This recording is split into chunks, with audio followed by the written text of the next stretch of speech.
It begins not with a bang, but with a clock. The one on your nightstand or the one on your phone. You see the time, you know sleep is coming, and you think nothing of it. You think this is a passive time, a quiet time. But inside you, the most ambitious work shift of the day is just beginning.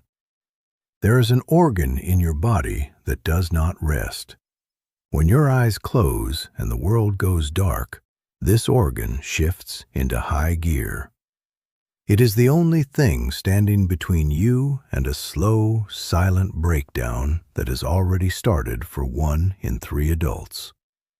Most people have no idea what is happening inside them because this organ doesn't scream. It doesn't send you a warning shot. By the time you feel anything, the damage has been cooking for years, decades. But here is the truth the medical establishment doesn't tell you clearly enough. There is a daily window where you can stop this process cold. And that window is not morning. It's not noon. It's right now. It's the final hour before you close your eyes, and in this final hour, the one thing you put in your mouth, a single bowl of cereal, a handful of crackers, a slice of toast, will either hand your liver the weapon to heal itself, or it will bury it in a task it was never meant to handle overnight. Tonight, we are rewriting the rule book. We are talking about the nighttime kitchen, the fruits that repair your liver while you sleep, and the one compound so powerful it's been blocked by the very drugs that are supposed to save you. And I'm going to tell you exactly what to eat, when to eat it, and how to reverse a process that most people think is permanent. Let's start with a simple question. How do you know if this is even happening to you? You feel fine, right? You wake up, you have a cup of coffee, you feel pretty good. You aren't yellow. You aren't in pain. You tell yourself the liver is a tough organ. It bounces back. But here is the deception you are living inside. The liver does not have pain receptors. It is the only major organ in the body that refuses to complain. A heart attack hurts. A kidney stone is unbearable. But a fatty liver? It feels like nothing. So how does it happen? It happens because your liver is a biological warehouse. Every time you eat, a portion of that sugar, that carbohydrate, that starch, gets processed through this warehouse. If the warehouse is full, if the shelves are jammed, the liver has nowhere to put the excess. So it turns the sugar into fat and packs it inside its own walls. The first stage is steatosis. It's just fat. But the second stage is inflammation. And the third, scar tissue. And that scar tissue is permanent. This isn't a moral failing. It's physics. It's supply and demand. And for most people watching this, the supply has been exceeding the demand for a very long time. You might not have given it a second thought, but your liver is the only organ in the body that can regenerate. It can grow back from a transplant. It can heal itself, but there is a catch. It only heals itself if you give it the raw materials to do so. It does not heal on a diet of processed sugar and midnight cereal. It heals on a diet of plant compounds that specifically target the mechanisms of fat storage. Now, let's address the elephant in the room, the timing. Why does this have to happen at night? Why can't I just eat a salad for lunch and fix it? You can, but you won't, because your liver is working on a biological clock. It doesn't process fat the same way at 2 p.m. as it does at 2 a.m. During the day, your body is in feed mode. The liver stores energy. It packs away sugar.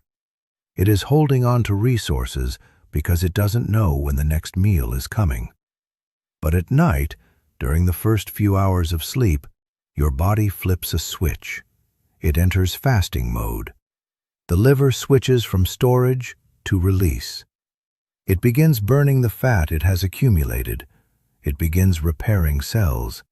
It begins the detoxification process. This is the night shift, and it is the most important shift your liver works. But what happens if you eat a huge bowl of ice cream an hour before bed? The liver is about to start its night shift, and you just dumped a massive load of sugar and fat into its inbox. Now, instead of burning the fat already sitting there, it has to process the new sugar, convert it to fat, and store it. You just gave the warehouse a new order of inventory when it was trying to ship the old inventory out. Do this for 30 years and the warehouse is packed to the ceiling. The fat inside the cells triggers an immune response. The immune response creates inflammation. And when the inflammation stays, the liver tries to wall it off with scar tissue. We call this cirrhosis. But again, this isn't a death sentence. The early stages are reversible, and we're going to talk about the specific compounds that reverse it. The first one is a fruit that is often relegated to the exotic section of the grocery store. Most people think it's just a tart snack, but biochemically, it's a sleep aid and liver support packed into one fuzzy package. We'll get to that. There is a second fruit, a deep blue color, that has been shown in clinical research to lower the very liver enzymes that signal cellular stress. But the way you eat it matters as much as the fruit itself. The freezer aisle might actually be healthier than the produce section. And then there's the strangest one. A fruit that most people avoid because they think the fat is bad for them. They think fat makes you fat. But that's a myth. The fat in this fruit is actually a signal to the liver to stop storing and start burning. But all of this is a setup for the heavy hitter. The fruit that has been hit with so much controversy that doctors often tell you to avoid it. It turns out that this fruit contains a compound that directly reduces fat content in the liver. But if you take certain medications, it can be dangerous. It blocks the enzyme that breaks down the drug, causing it to build up to toxic levels. We are going to name names. We are going to tell you exactly which fruit it is, what the risk is, and how to ask your pharmacist a single question that unlocks its power safely. And finally, we are going to give you the recipe. The 2-minute tonic you can blend before you close your eyes. It combines the most powerful elements of these fruits into a single glass, and it will change the way you sleep. But before we get to that, we need to talk about what is actually happening in your liver cells.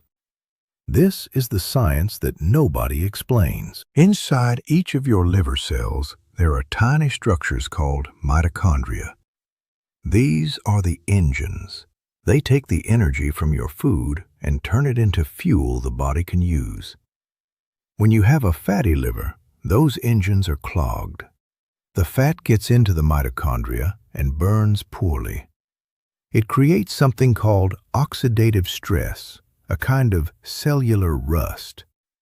This oxidative stress damages the DNA of the liver cell. The cell becomes inflamed, and if the inflammation continues, the cell dies. When liver cells die, the body replaces them with scar tissue. It's a functional patch, but eventually the scar tissue overwhelms the healthy tissue. This is cirrhosis. So any solution to fatty liver has to solve two problems. First, it has to get the fat out of the cell.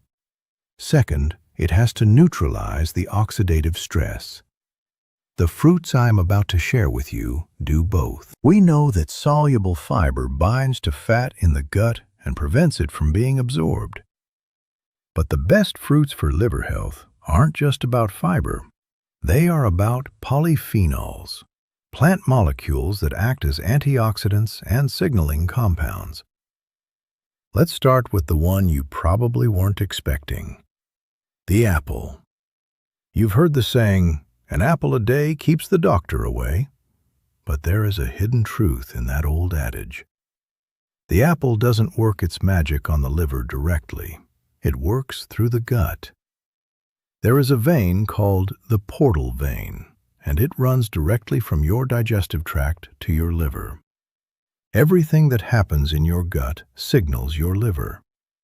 The pectin in apples is a prebiotic. It feeds the good bacteria in your gut. Those bacteria produce something called short-chain fatty acids. These compounds travel up the portal vein and tell the liver, "Relax, it's safe. Stop storing fat." If you peel the apple, you are throwing away most of the active compound. The skin contains a specific flavonoid called quercetin, which is a powerful anti-inflammatory. And if you eat that apple 2 hours before bed, the complex carbohydrates give you a slow release of energy, keeping blood sugar stable while you sleep. Now let's move to the blueberry. This is the fruit that has the most direct clinical research behind it, specifically the pigment that makes it blue, anthocyanin. In studies involving patients with metabolic disease, concentrated anthocyanins were shown to significantly lower ALT and AST levels, the two liver enzymes that leak out when liver cells are dying. But what is interesting about the blueberry is the way it's picked. The frozen blueberries in your supermarket are often more potent than the fresh ones. Why? Because they are flash frozen at peak ripeness. The fresh berries in the produce section are picked weeks early so they can survive the truck ride. They don't have the same concentration of pigment. The serving size is key. Half a cup, that's all you need. If you eat a whole bowl, you are consuming enough sugar to spike insulin, defeating the purpose. The half cup gives you the medicinal dose without the metabolic burden. Now let's talk about the sleep connection, because if you don't sleep well, the liver can't heal. Kiwi. This fruit is uniquely potent for the night shift. It contains naturally occurring serotonin. This is the calming chemical your brain uses to transition into deep sleep. It's not a sedative, it's a precursor. It helps you get into the restorative stage of sleep, where the liver does its best work. The Tokyo medical study that put people on 2 kiwis before bed saw measurable improvements in both the onset of sleep and the quality of sleep. But why does that matter for the liver? Because cortisol, the stress hormone, rises when you are sleep deprived. Cortisol tells the liver to release sugar into the bloodstream. That sugar must be processed, and if there is nowhere for it to go, it gets converted to fat. So by eating kiwi, you are affecting the liver in 2 ways. You are directly feeding it antioxidants and fiber, and you are indirectly lowering the cortisol that drives fat storage. Now, let's talk about the weird one, avocado. Botanically, it is a fruit, but most people avoid it because of the fat. You think the fat is bad. You are wrong. Avocado is packed with monounsaturated fat, the same fat in olive oil. This fat actually sensitizes the liver to insulin, making it more efficient at processing sugar. But the hidden gem of the avocado is glutathione. This is the body's master antioxidant. It is the molecule that literally quenches free radicals. The liver produces glutathione, but it uses it up rapidly when it is processing fat. As we age, our production declines. Eating avocado gives your liver a direct supply of this master antioxidant, reducing the oxidative stress we talked about earlier. Now the controversial one, the one that is simultaneously the most powerful and the most dangerous. Grapefruit. The bitterness in grapefruit comes from a compound called naringenin. This compound is a powerful flavonoid that has been shown in multiple peer-reviewed studies to push the liver out of fat storage mode and into fat burning mode. It reduces the fat content inside the liver cells. It reduces the inflammatory signaling that leads to scar tissue. But naringenin also blocks an enzyme in your gut called CYP3A4. This is the enzyme responsible for breaking down certain drugs, including some statins for cholesterol, blood pressure medications, and even some antidepressants. If you eat grapefruit, the drug doesn't get broken down. It accumulates in your bloodstream. This is a real pharmacological interaction. So here is the rule.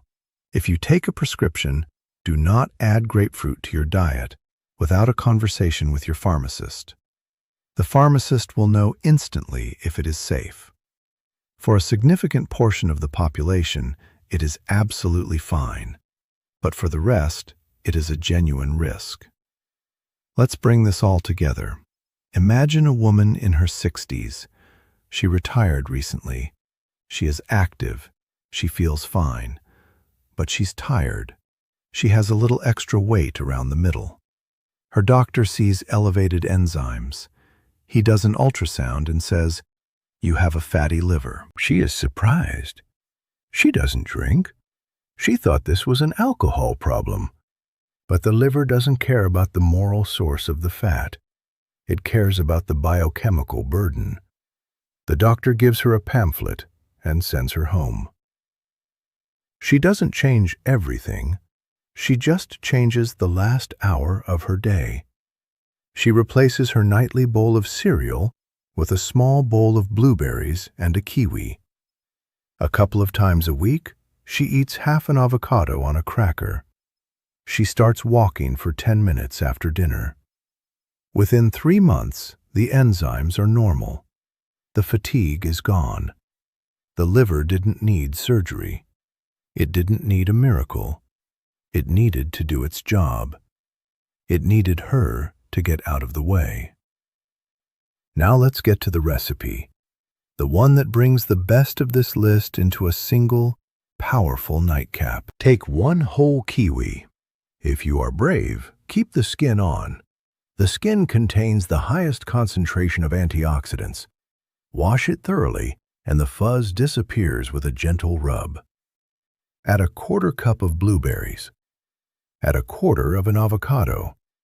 Add half a cup of plain unsweetened kefir or yogurt. The kefir introduces probiotics that feed the gut-liver connection. Add a shake of cinnamon to lower blood sugar. Blend it until smooth. This tonic is fiber-rich, low in sugar, and packed with the glutathione and polyphenols your liver needs. It is dessert without the guilt. It is medicine without the side effects. But if the texture of kefir bothers you at night, you can swap it for water. The point is the fruit. And here is the final strategy you can start tonight. Number 1. Close the kitchen earlier. If you usually eat a snack at 10 p.m., aim to finish your last bite by 8:30 p.m. The fasting window begins when the chewing stops. Number 2. Pick one fruit. If it's kiwi, eat it. If it's blueberries, eat them. Start with one. Number 3. Walk for 10 minutes after dinner. This pushes blood sugar into your muscles so it doesn't reach the liver to be stored as fat. Number 4. If you take medication, write down the grapefruit question. Is grapefruit safe with my meds? It is a yes or no question that could change everything. Your liver is not doomed. It is waiting. It has been waiting for years. It is the most forgiving organ you have, but its forgiveness has a limit. The scar tissue is the line. You are on the right side of that line. you are watching this video, take that step. Tonight, pick up a kiwi or a blueberry. The window is open, and it is narrow, but it is there, and it is yours.